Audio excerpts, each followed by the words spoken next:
गुरु जी के चरणों में शत शत नमन। जय श्रीमन नारायण। गुरु जी, मेरा पहला प्रश्न है कि कर्म का फल हर व्यक्ति को भोगना पड़ता है, अच्छा हो या बुरा हो। तो जैसे किसी व्यक्ति ने इस जन्म में या पूर्व जन्म में कोई बुरा कर्म किया। दोस्तों, श्री अनिरुद्धाचार्य जी महाराज का यह वीडियो बहुत ही अच्छा वीडियो है, कृपया इसे अंत तक जरूर देखें। और उसको इस जन्म में किसी दूसरे व्यक्ति के द्वारा दंड मिला, तो क्या जिस व्यक्ति के द्वारा उसे दंड मिला उस व्यक्ति को भी दंड मिलेगा उस कर्म के द्वारा? उदाहरण स्वरूप, जैसे एक बहू है और एक बेटे हैं, अपनी सास को उन्होंने घर से निकाल दिया, तो अब जब उनके बेटे बड़े हुए, उनकी बहू ने भी उन्हें घर से निकाल दिया क्योंकि उन्होंने अपने सास को निकाला था।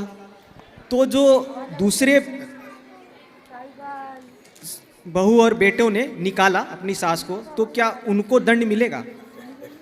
ऐसा है, कर्म का विधान दो तरह से होता है। एक तो विधान ये है कि पिछला कर्म इस जन्म में आपको मिल रहा है, कर्मों का दंड, अच्छा या बुरा जी।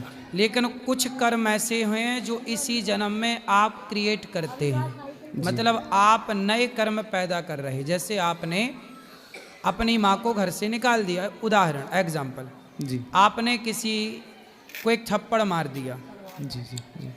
तो जरूरी नहीं है कि उसने आपको कभी एक थप्पड़ मारा हो जी। वीडियो बनवा ले अपनी। ये भी तो हो सकता है कि नए कर्म की शुरुआत आप कर रहे हैं थप्पड़ मारने से, अब आपने उससे मार ही दिया तो आपको मारने वाला तैयार हो रहा होगा कहीं। दोनों बातें हैं, ये चाबी ईश्वर के पास है जी।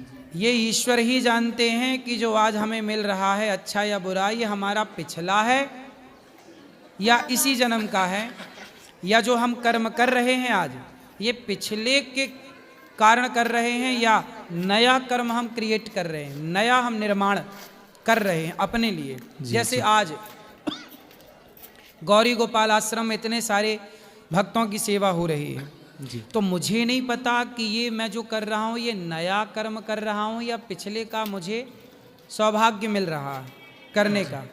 तो ये नहीं जानते हम, बस हम अच्छे कर्म करते रहें, अच्छे कर्म करते रहो, बुरे कर्म से बचो, और ये मानो कि भगवान इस हाथ से इस शरीर से ये सारा कार्य भगवान करा रहे हैं, बुरा हमसे ना कराएं जी। एक बार क्या हुआ, एक भक्त हुए गोरा कुम्हार, महाराष्ट्र की कथा है। गोरा कुम्हार का छोटा सा बच्चा था, नाम था विट्ठल। माँ पानी भरने कुएं में चली गई छोड़ के, कुम्हार थे वो, माटी रौंद रहे थे। तो वो कीर्तन, वो बड़े भक्त थे, कीर्तन करते विट्ठल विट्ठल विट्ठल, वो माटी रौंदते हैं ना कुम्हार लोग घड़ा बनाने के पहले। तो उस माटी के भट्टे में उनका छोटा बच्चा जागा तो अपने पिता के पास घुटनों के बल आया, रोया, पर वो ध्यान में थे तो सुने नहीं, पर वो बच्चा उस माटी में गिर गया और दुर्भाग्य से वो माटी रौंदते रौंदते बच्चे के सिर पे पांव रख दिया और बच्चा पूरा माटी के अंदर धंस गया और उनके बच्चे की हो गई मृत्यु। जब उनकी पत्नी पानी भर कर कुआं से लौटी, बच्चे को ढूंढा, मिला नहीं, देखा तो वो रौंदा जा रहा था, कुछ कपड़े का अवशेष दिखे, उठाया तो बच्चा तो मरा था। भाई घुट गया ना दम उसका मिट्टी में, अब मर गया। तब उनकी पत्नी ने हिलाया अपने पति को, क्योंकि वो तब भी ध्यान में थे, उन्हें पता नहीं कि क्या हुआ, वो तो केवल कीर्तन कर रहे थे आंख बंद करके और माटी रौंद रहे थे, विट्ठल विट्ठल विट्ठल।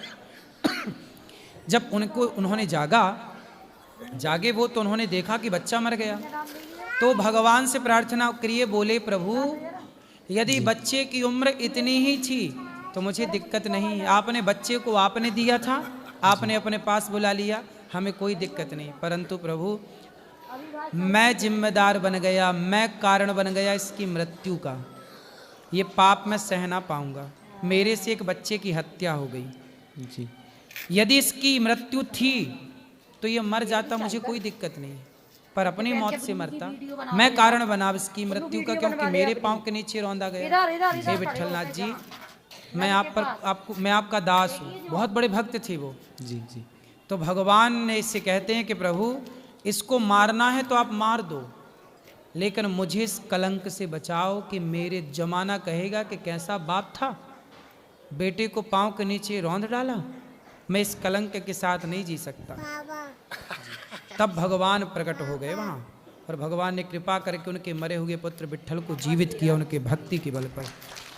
तो कहने का तात्पर्य ये हुआ कि भगवान से प्रार्थना करो कि प्रभु हमसे अच्छे कर्म हों, हमारे शरीर से प्रभु हमसे बुरा कर्म ना कराना, हम आपके हैं। और याद रखिएगा, भगवान का जो भक्त होगा वो अच्छे कर्म ही करेगा, कभी उसका हाथ बुरे कर्म के लिए उठ ही नहीं सकता। भगवान कराते नहीं। बुरा कर्म यदि कोई कर रहा है तो भगवान की दूर दूर तक उस पर कभी कोई कृपा करुणा है ही नहीं, इसलिए उसका मन बुरे गलत कामों में लगा हुआ है। आपके भीतर तनिक भी दया है तो समझ लो कि आप पर भगवान की कृपा है, जो आप गलत काम करने से डर रहे हैं। थोड़ा डर है आपके भीतर, मतलब कृपा है। अच्छा गुरुजी, मेरा दूसरा प्रश्न है, जैसे जीवन मरण विवाह ये तीनों ईश्वर निर्धारित करते हैं, तो अगर किसी हानि लाभ जीवन मरण यश अपयश विधि, 6 चीजें ईश्वर के हाथ में। जी गुरुजी, तो मेरा प्रश्न विवाह को लेकर है कि अगर किसी व्यक्ति ने अंतर धार्मिक या अंतर जातीय विवाह किया है तो क्या ये ईश्वर के ही परोपकार से हुआ है? लेकिन फिर हम कहते हैं कि अंतर जातीय अंतर धार्मिक विवाह शास्त्रों के अनुसार गलत भी है, तो इसको कैसे समझा जाए? इसको ऐसे समझा जाए कि आपके जीवन का उत्थान नहीं चाह रहे हैं भगवान, क्योंकि आपके विवाह से आपकी आने वाली संतति निश्चित होने जा रही है, आने वाली पीढ़ी। कहते हैं कि यदि अंतर जाति विवाह होता है तो जो संतान होती है वह वर्ण संकरी पैदा होती है, और वर्ण संकरी संतान से ना परिवार का भला होता है ना राष्ट्र का भला होता है। जी, तो आप पर भगवान की कृपा नहीं है, इसलिए आप मनमाना आचरण करके अंतर जाति चले गए। यदि भगवान की कृपा है तो भगवान आपको इस पाप से बचाएंगे, क्योंकि आने वाली पीढ़ी आपका नाम रोशन करेगी, इस देश का नाम रोशन करेगी। तो आप ये मानो कि ये पाप तो है। अब यदि विवाह तय है तो देखो भगवान खेल रचाते हैं अपना। रावण सीता को उठा कर ले गया, क्या रावण कितनी ताकत थी कि भगवान की पत्नी को चुरा सके? बताओ, नहीं थी इतनी शक्ति उसके फिर पास। कैसे ले गया? क्योंकि भगवान खुद चाहते थे। तो क्या राम चाहते थे कि मेरी पत्नी चोरी हो जाए? सुनो जी, सीता मैया का मन मृग में लग गया था सोने के। राम जी से क्या कहा, हमें सोने का मृग दिला दो। तो राम जी बोले सोने का मृग में क्या रखा है, मैं तुझे सोने की लंका ही दिए देता हूँ। थोड़े दिन सोने की लंका में रहोगी तो सोने का भूत उतर जाएगा। तो राम जी को छोड़कर जब सीता मैया का मन सोने के मृग में लगा तो राम जी ने सोने की लंका भिजवा दी। ये लीला राम की ही है, दोष रावण का है, ठीक है, पर राम जी तो मन का ध्यान रखते हैं कि आपके मन में क्या है। उसी तरह आपके मन में क्या है, यदि आपका किसी पराई स्त्री से मन लग गया तो भगवान ने कहा अच्छा लग गया है, चलो अब तुम्हारा नाश जब इसी से होना है तो ऐसी नाश करते हैं। जैसे दुर्योधन का नाश तय था, लेकिन उसने द्रौपदी के कपड़े और उतरवा दिए। जब निर्वस्त्र करना चाहा तो उसके दुर्योधन के सर्वनाश पर ठप्पा लग गया। अभी तो था कि सर्वनाश होगा दुर्योधन का, लेकिन अब तो उसने ऐसी गलती कर ली कि अब सर्वनाश कोई रोक नहीं सकता। रावण ने ऐसी गलती कर ली कि सर्वनाश कोई रोक नहीं सकता। ऐसे ही अंतरजातीय विवाह भी एक वो है जो आपने तय कर लिया कि अब आपके सर्वनाश को कोई रोक नहीं सकता। तो ये सब कुछ लीला ही मान लो आप। इसलिए कहता हूं, मैंने पहले ही कह दिया कि भगवान से प्रार्थना करो कि प्रभु ऐसी कृपा करो कि हमारा मन गलत जगह जाए ही ना। यदि मेरा गलत जगह मन चला गया तो ये भी लीला तो ईश्वर की है जी। मतलब वो चाहते हैं कि ये सब हो, ठीक है, प्रभु की अब जैसी इच्छा। एक राजा की कथा सुनाऊं जरा सी आपको इस प्रश्न के लिए, उत्तर के लिए। एक राजा थे और नाम था भरत। शकुंतला नंदन भरत। भरत जी जंगल गए तो एक कन्या को देख करके मोहित हो गए। वो कन्या ऋषि कन्या थी, मतलब एक संत कर्णव ऋषि के आश्रम में रहती थी। और कन्या को देख करके जब मोहित हुए तो राजा भरत बोले कि नहीं, मेरा मन इस कन्या में जा रहा है, मतलब ये कन्या ब्राह्मण तो नहीं हो सकती, क्योंकि मैं ऐसा धर्म सत्यनिष्ठ राजा हूं कि मेरा मन किसी ब्राह्मण कन्या में जा ही नहीं सकता। यदि मेरा मन गया है, मैं क्षत्रिय हूं, तो निश्चित ये कन्या भी क्षत्रिय होगी। बाद में पता लगाया तो ऋषि ने केवल उसको पाला था, वो एक क्षत्रिय की कन्या थी। तो ये बात महाभारत में लिखी है। इस बात से ये सिद्ध हुआ कि हमारे देश का पुरुष ऐसा धर्म सत्यनिष्ठ था कि उसका मन भी जाता है, तो मतलब कहीं राम का मन सीता में गया, पुष्प वाटिका में, तो राम ने लक्ष्मण जी से कहा कि लक्ष्मण, यदि मेरा मन सीता में गया है, मतलब मेरा सीता से विवाह होगा, क्योंकि राम है, उनका मन ऐसे थोड़ी किसी में भी देखा किसी को चला गया, नहीं, किसी में यदि मन गया है तो वो क्षत्रिय होगी, उससे संबंध होगा, इसलिए मन गया, वरना मन कहीं जा ही नहीं सकता। तो आपका मन क्यों चला गया कहीं किसी पराई समाज में, पराई लोगों में? इसलिए अंतर जाति विवाह को कोई सही नहीं कहता, शास्त्र नहीं कहते। अब आजकल तो खुलेआम हो रहा है, पर समझाएं किसे? भैया अब तुम्हारा जब नहीं रुक रहा है तुमसे, तुम मनमाना ही करना है तो करो, कौन रोकेगा? लेकिन मन ही नहीं जाना चाहिए। हमारा मन क्यों जाए किसी क्षत्रिय कन्या में? एक के पास चला गया मन, एक से विवाह कर लिया, फिर क्या मजाल किसी के पास चला जाए? इतना कंट्रोल होना चाहिए। ये सब इतिहास की बातें हैं। जी, आखिरी प्रश्न है मेरा गुरुजी। जी, मेरा प्रश्न है और मेरी धर्मपत्नी का भी प्रश्न है, जो कि यहाँ आई हुई है। मैं चाहता हूँ वो खड़ी हो जाए। तो जैसे एक बार गुरुजी आपने कहा था कि जो प्यार होता है वो हर इंसान अपने आप से ही प्रेम करता है, वो किसी और से नहीं करता है। अगर कोई कह रहा है कि मैं आपसे प्यार करता हूँ, तो उसका अर्थ है कि वो अपने आप से प्यार करता है, वो आपसे प्यार नहीं करता है। आपने कभी एक कथा में बताया था इस चीज़ को। सही है, सही है। तो मैं इसी पे मेरा प्रश्न है गुरुजी कि जैसे हमारा विवाह हुआ है, अभी 1 साल होने को है, तो विवाह के उपरांत, विवाह के बाद प्रेम का क्या अर्थ है, और इस प्रेम को कैसे प्रदर्शित किया जाए, और इसको कैसे अच्छा और किया जाए? प्रेम को प्रदर्शित ना करो जी, प्रेम को छिपाओ जी, प्रेम को प्रकट ना होने दो। जी, जी, क्या है, आजकल ना प्रेम केवल शब्दों तक सीमित रह गया है। जी, यदि पत्नी कह रही है कि हम आपसे बहुत प्यार करते हैं, तो आप मान लेते हैं कि हाँ कह रही हो तो करती होगी। पति भी कहता है कि हम तुमसे बहुत प्यार करते हैं, तो पत्नी मान लेती है कि जी आप कह रहे हैं तो करते होंगे। कह सब रहे हैं, पर अपने अपने हृदय में हाथ रख के बताओ कि कर कौन रहा है, कितना कर रहा है। इसलिए प्रेम करो, गृहस्थ में प्रेम की ज़रूरत है। करो प्रेम, प्रेम से रहो, कहो भी कि हम तुमसे प्रेम करते हैं, लेकिन ये बात याद रखो कि हमें प्रेम भगवान से करना है, और पति पत्नी के प्रेम को ना छिपा के रखो, नज़र लग जाती है लोगों की, जी, है ना। अपने परिवार के प्रेम को छिपा, कुछ चीज़ें ना पर्दे के भीतर की हैं, इन्हें प्रदर्शित करने की आवश्यकता बिल्कुल नहीं है। हम कितना प्रेम करते हैं अपनी पत्नी से, तो ये सबको बताने की क्या ज़रूरत है? ये तो मैं जानूं या वो जाने। ऐसी भक्त भगवान से कितना प्रेम करता है, ये किसी से बताने की क्या ज़रूरत है कि मैं भगवान से कितना करता हूँ? मेरे मन की या मैं जानूं या वो जाने। तो प्रेम को जितना गुप्त रखोगे उतना बढ़ेगा, जितना प्रदर्शित कर दोगे उतना जीरो हो जाएगा। इसलिए इसे गुप्त रखो, भीतर की बातें हैं भीतर ही रखो।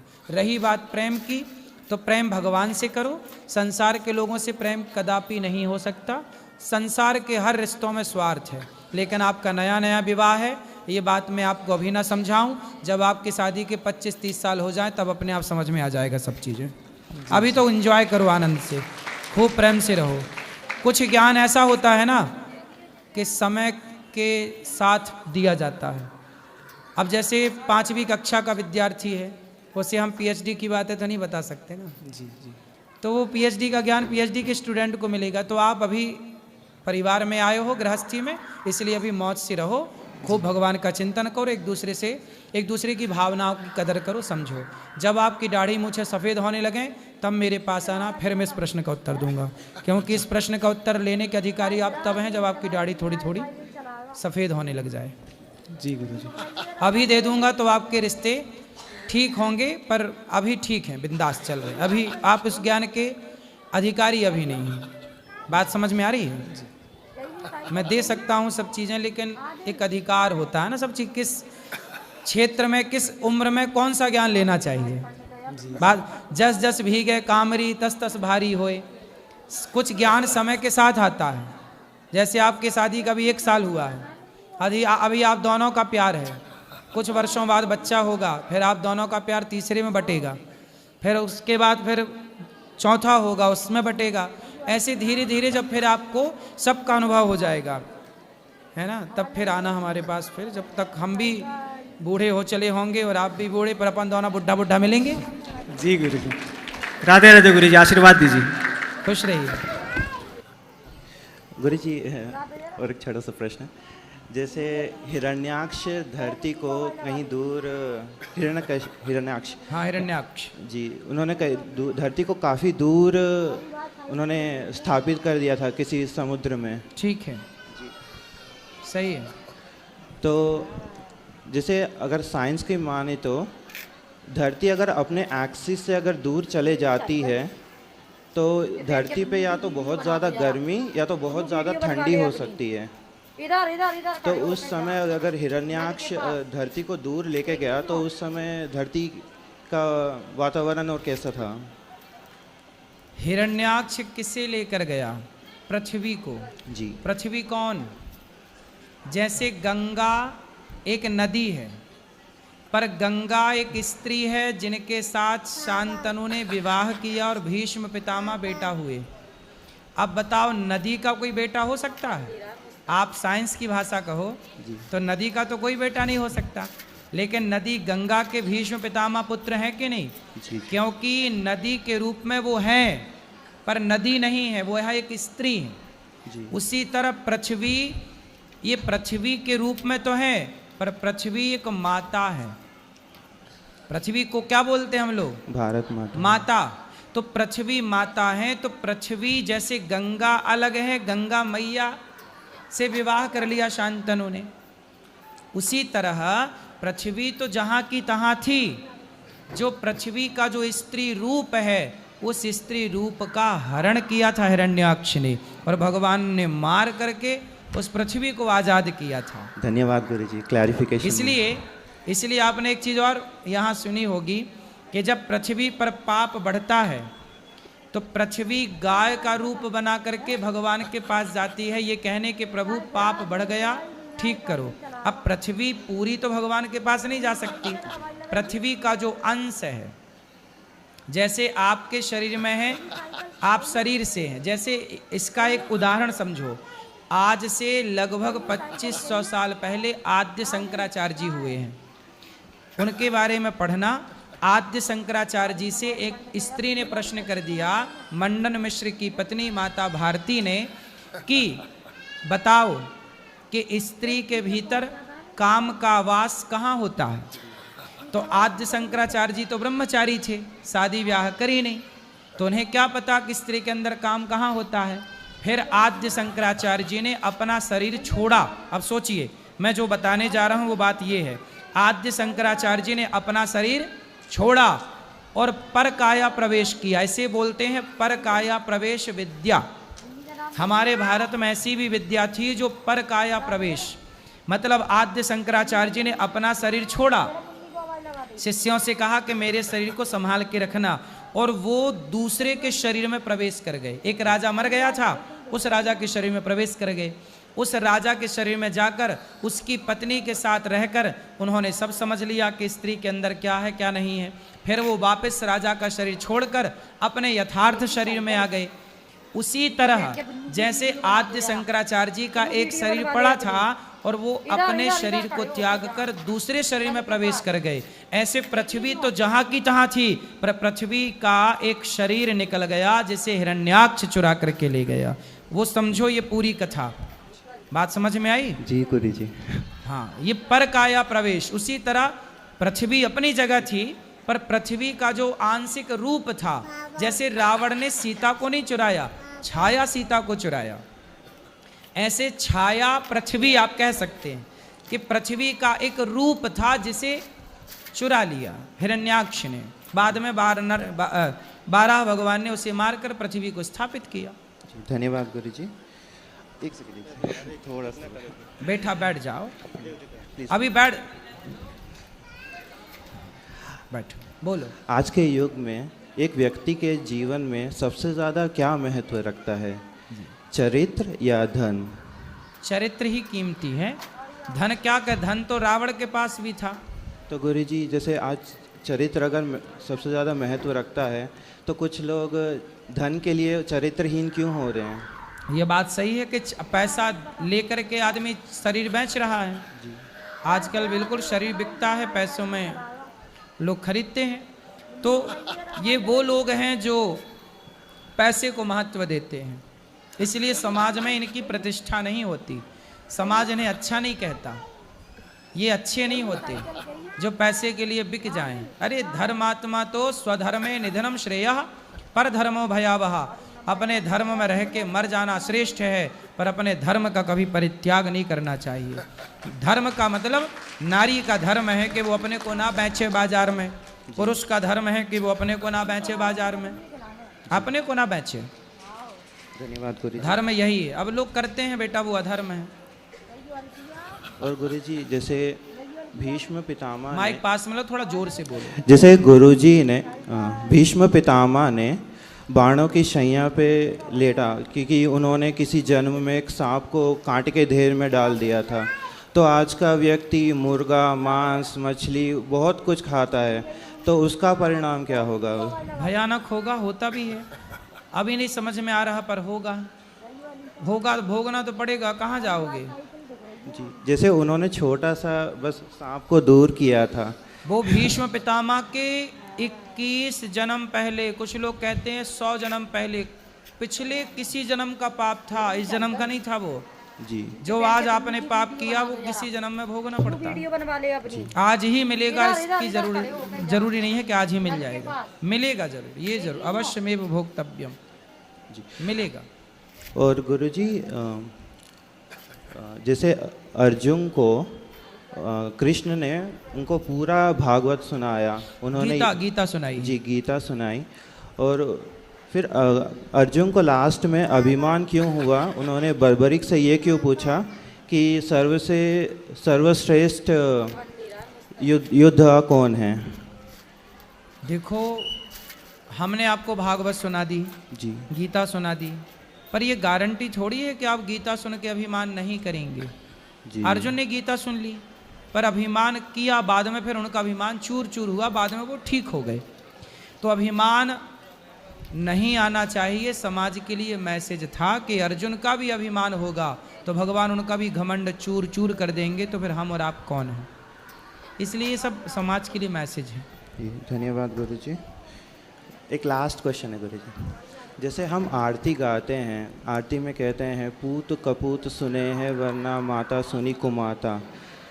तो आजकल कई माताएं शादी से पहले लिविंग में रह लेती है और एबॉर्शन करा लेती है, तो ये सब क्या है गुरुजी? गलत है ना, कलयुग है ना ये। कलयुग में ये लाइनें भी झूठी सी पड़ रही हैं। कुपुत्रो जायते क्वचिदपि कुमाता न भवती, पूत कपूत सुने हैं परना माता सुनी कुमाता। लेकिन कलयुग में माता भी कुमाता सुनने में आई। कितनी माताएं हैं जो बच्चों को झाड़ियों में फेंक देती हैं, ये कुमाता ही तो हैं। कितनी माताएं हैं जो अपने एक बच्चे के साथ रहती हैं और दूसरे बच्चे को घर से निकाल बाहर करती हैं, कुछ एक रत्ती नहीं देती। बहुत सारे बच्चे आके मेरे पास रोते हैं, हमारे माँ बाप ने घर से निकाल दिया। बड़े बेटे के साथ रहती है या छोटे बेटे के साथ, उनका अच्छा है, लेकिन हमारे के साथ वो अच्छा व्यवहार नहीं करती। तो कलयुग है ना ये कौन सा युग है? ये युग का प्रभाव है। यहाँ माताएं भी अपने रास्ते से भटक गईं, कुछ सब नहीं। धन्यवाद गुरु जी, राधे राधे। जय श्री कृष्ण गुरु जी। जी, राधे राधे जी गुरु जी। मेरा यह प्रश्न है, मैं भक्ति करती हूँ, भगवान को पाना चाहती हूँ, तो आप ऐसा बता दीजिए उपाय कि मैं कैसे भगवान को पा सकूं। भगवान को पा सको। जी शादी हो गई? जी गुरुजी। पति है? जी पति कौन है? है ना, हमारे पति भगवान है। अरे तो भगवान पा तो गई आप पति के रूप में, कह रही हैं पति भगवान कब मिलेंगे? तो पति भगवान ही तो होते हैं ना? नहीं होते? जी कौन होता है पति बताओ? परमेश्वर होते फिर हैं। आप तो कह रही हो परमेश्वर कब मिलेंगे? कितने साल पहले शादी हुई थी? 25 साल हो गए। हेलो 25 साल पहले ही मिल गए आपको परमेश्वर? नहीं पहचान पाई आप? पहचान लिया गुरुजी, लेकिन भगवान को पाना है मुझे। हैं? मुझे भगवान को पाना है। पति भगवान नहीं है मतलब है? है फिर कौन से भगवान को पाना है? जिनकी मैं भक्ति करती हूँ। अनुसुईया जी ने पति की सेवा करके ही ब्रह्मा विष्णु महेश को गोद में खिला लिया। नारी पतिव्रता होए तो ब्रह्मा विष्णु घर में आके तुम्हारे नाचें, क्या बड़ी बात है। भगवान वश में होते हैं नारी के, पतिव्रता नारी। जी। पति को परमेश्वर मानकर सेवा करो, तुम्हारे द्वार पर नारायण ना आ जाए तो कह देना। जी मुझे आभास होता है गुरुजी, बहुत ऐसे संकेत होते हैं कि जिससे मुझे भगवान मेरे पास में रहते हैं। बिल्कुल मैं बता नहीं सकती, मुझे बहुत अनुभव होता है। आस पास ही पर रहते ऐसा हैं मैं भगवान। प्रत्यक्ष देखना चाहती हूँ गुरुजी। जी। उसके लिए और क्या करना पड़ेगा? बस पति की सेवा करो बिंदास। जी आशीर्वाद चाहती हूँ गुरुजी, मेरे पूरे परिवार पर आशीर्वाद रहे। खुश रहिए। यहाँ दो बात करो, यहाँ ये बेटा बात कराओ, यहाँ बैठो मैया सब बैठो। राधे राधे गुरुजी। जी आपके चरणों में मेरा सादर प्रणाम। खुश रहिए। कैमरा थोड़ा दूर कर लीजिए क्योंकि मेरी बहन देख रही होगी। नहीं बहन तो देखेगी कैमरा तो। नहीं नहीं, वो जो मैं आपसे पूछने वाली हूँ ना, उससे उसको थोड़ा ज्यादा दुख होता है। अच्छा जी पर अब- कैमरा तो रहेगा ही। नहीं क्या? तो फिर ऑफ कैमरा पूछ लेना बाद में जब यहाँ से उठे। यहाँ जो बोलोगी वो सारी दुनिया सुनेगी। तो मैं आपसे एक प्रश्न पूछती हूँ, जी। उसमें कैमरा चालू रहे बट दूसरे में ना रहे। क्या प्रश्न क्या है ये बताओ। प्रश्न कैमरा चालू है। कैमरे तो अभी चालू हैं, बाद में पूछ लेना एक फिर। सेकंड। मेरे पापा की जब डेथ हुई थी तो जब हम लोग छोटे छोटे थे, फिर उनको जब जला करके आए कुछ लोग, उनमें से थे एक दो लोग जिन्होंने कहा कि मतलब वो जिंदा थे। पिताजी। हाँ, तो मतलब ये है तो कि पिताजी की डेथ कैसे हुई थी?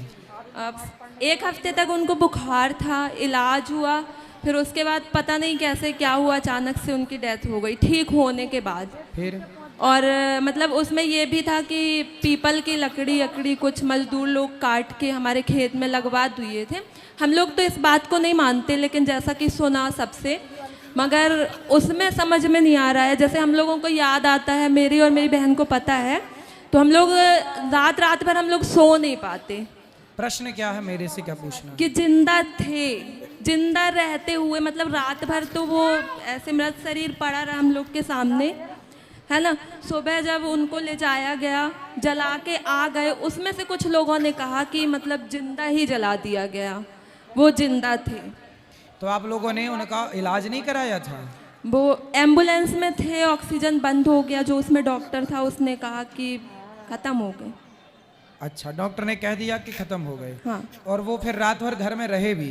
हाँ। तो रात भर जब थे तो शरीर में कोई मूवमेंट नहीं हुआ, कोई हिलना डुलना, सांस आप लोगों ने चेक नहीं की चल रही है कि नहीं? नहीं, कुछ नहीं, ऑक्सीजन बंद हो गया था। भाई चलो, और रात ऑक्सीजन भर बंद- भी कुछ नहीं हुआ। तो जब रात भर कुछ नहीं हुआ तो फिर वो मृत्यु ही थी ना। आपको ऐसा क्यों लग रहा कि वो जिंदा थे?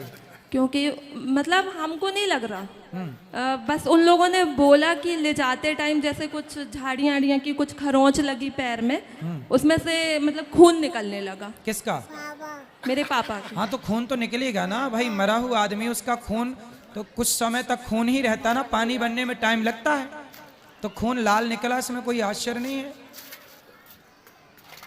तो मतलब उन लोगों ने जो बोला वो अब पता नहीं सही बोला कि झूठ बोला। जब आपके पास रात भर थे तो वो मृत्यु थी तब तो थे नहीं, हिलते डुलते कुछ जान होती तो, या फिर 1-2 डॉक्टरों को और दिखा के कन्फर्म कर लेना था आप लोगों को। अब तो जो बीत गया उस पर तो कुछ कर नहीं सकते। नहीं, उसमें कुछ नहीं कर सकते, लेकिन जैसे हम लोगों को ध्यान आता है तो मतलब 2-4 दिन तक तो माइंड कितने डिस्टर्ब साल हो के थे जाता है। पिताजी आपके? 51। 51। तो 1-2 डॉक्टरों को दिखा लेना था और कंफर्म कर लेते। हो सकता है जान, होता है कई बार ऐसा होता है कि डॉक्टर जिसे मृत घोषित कर दिया वो मरा नहीं होता, ऐसा हुआ है, कई बार ऐसा हुआ कि शमशान में जाते जाते उसके जान आ गई, मतलब मरा तो था ही नहीं, लेकिन डॉक्टरों को, कुछ डॉक्टरों को पता नहीं होता, वो बोले मर गया। ऐसा होता है। इसे हम ना सत्य कहते हैं ना मिथ्या कहते हैं, डॉक्टरों की लापरवाही तो होती है।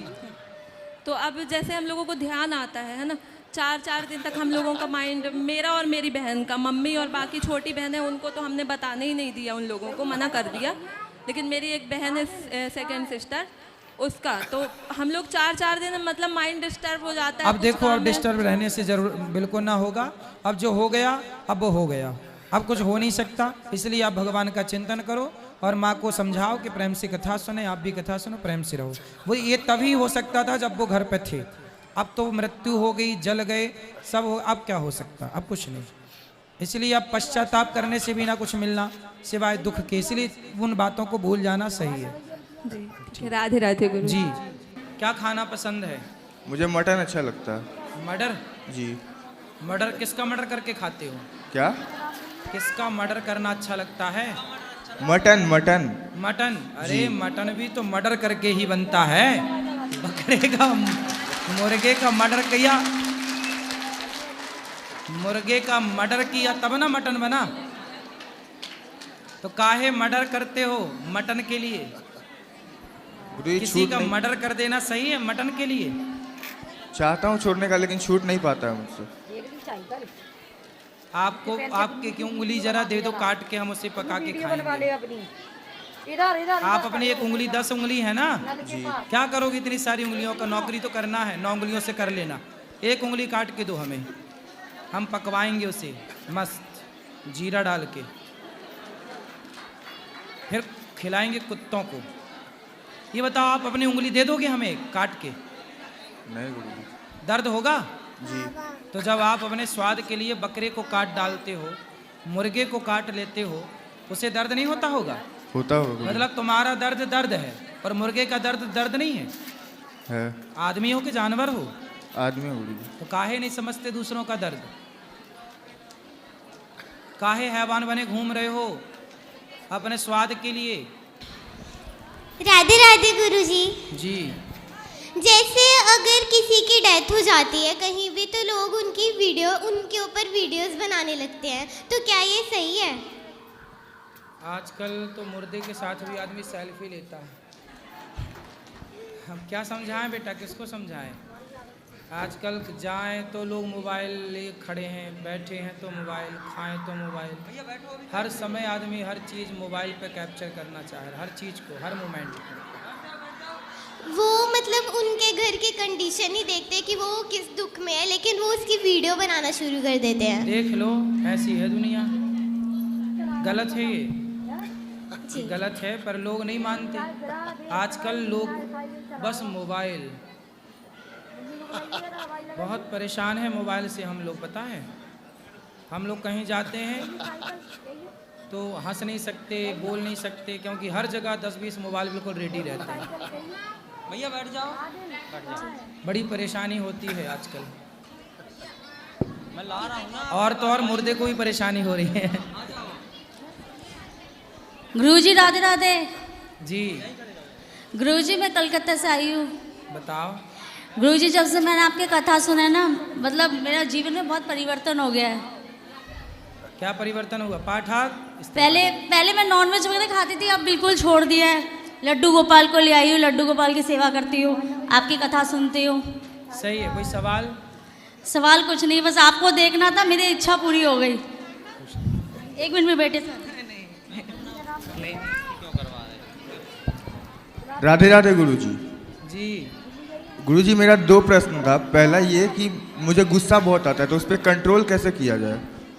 ए बैठो, कहाँ क्या हुआ? क्या उनको परेशान हो रही है? बैठने तो सबको आराम से, शांति से बैठो, सब लोग बैठो, वहीं बैठो। क्या हुआ? बैठो सब लोग शांति से। कोई परेशान कर रहा है क्या? इधर खड़े हो के जहाँ नल के पास देखिए जो। ठीक, बोलो। गुरुजी मेरा प्रश्न यह है कि मुझे गुस्सा बहुत ज़्यादा आता है, वो भी बस मेरी मम्मा पर बहुत ज़्यादा। तो उसे कंट्रोल कैसे करें? आपको गुस्सा आता है? बहुत ज़्यादा।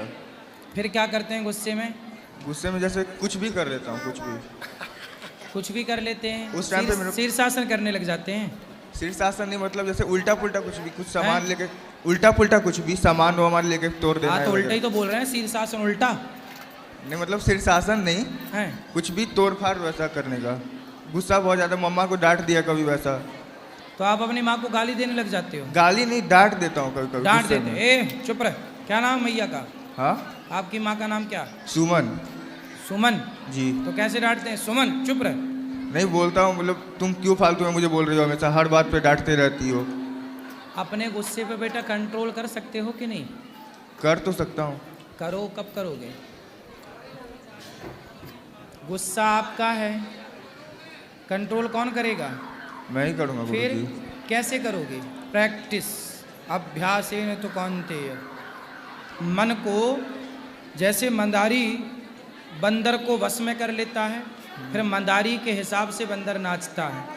यदि चंचल बंदर को भी कंट्रोल किया जा सकता है तो चंचल मन को भी तो कंट्रोल किया जा सकता है।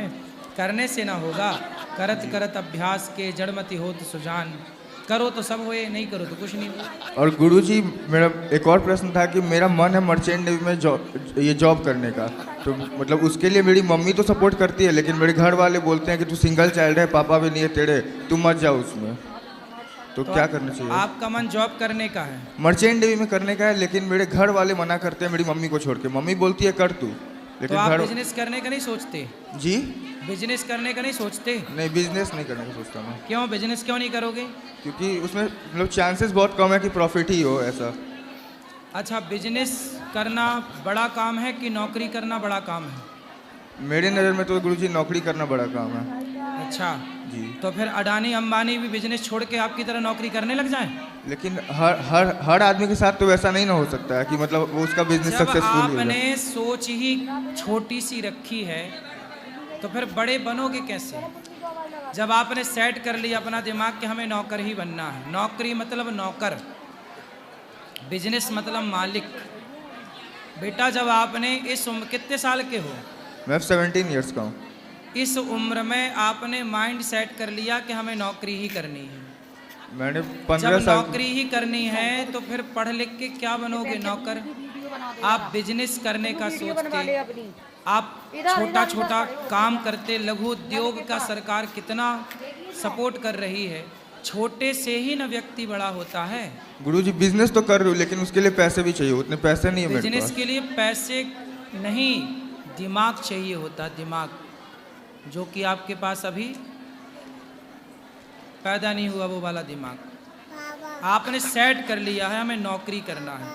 जब नौकरी सेट कर ली तो फिर दिमाग नौकरी वाला बन गया। आपने बिजनेस सेट किया होता माइंड में तो दिमाग भी बिजनेस वाला होता। ऐसा है ना, शेर जो होता है यदि उसे कुत्तों की तरह पिंजरे में डाल दिया जाए, बांध दिया जाए गले में पट्टा डालकर, तो वो शेर भी कुत्ता हो जाता है कि नहीं? पिंजरे का हो जाता। बस नौकरी वही है। गुरुजी नॉनवेज खाना चाहिए या नहीं खाना चाहिए? पहले नौकरी की बात करो। नौकरी छोटा काम है कि बिजनेस छोटा काम है? नौकरी छोटा काम है। तो बड़ा क्यों नहीं करते?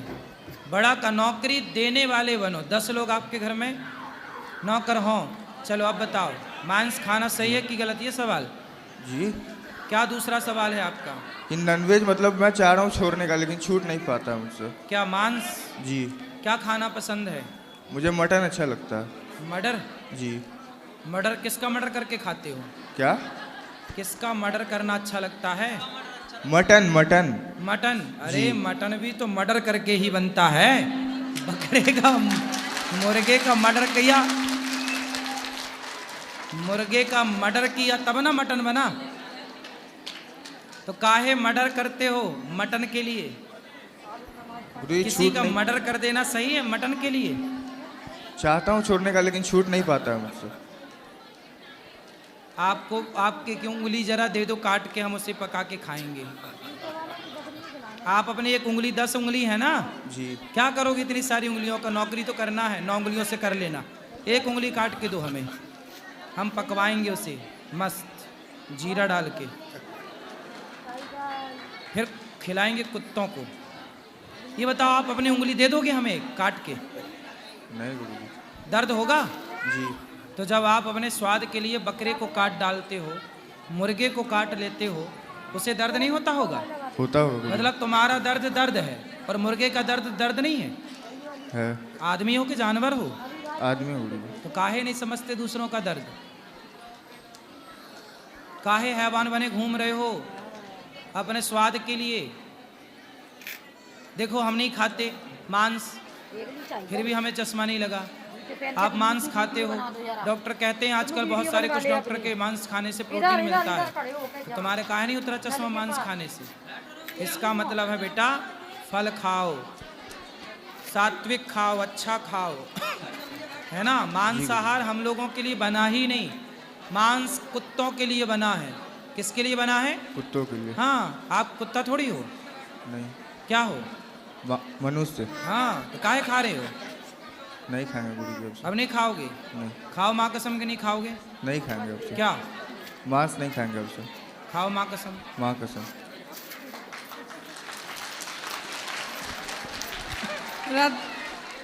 राधे राधे गुरुजी। जी। गुरुजी, मैं बिहार से हूँ।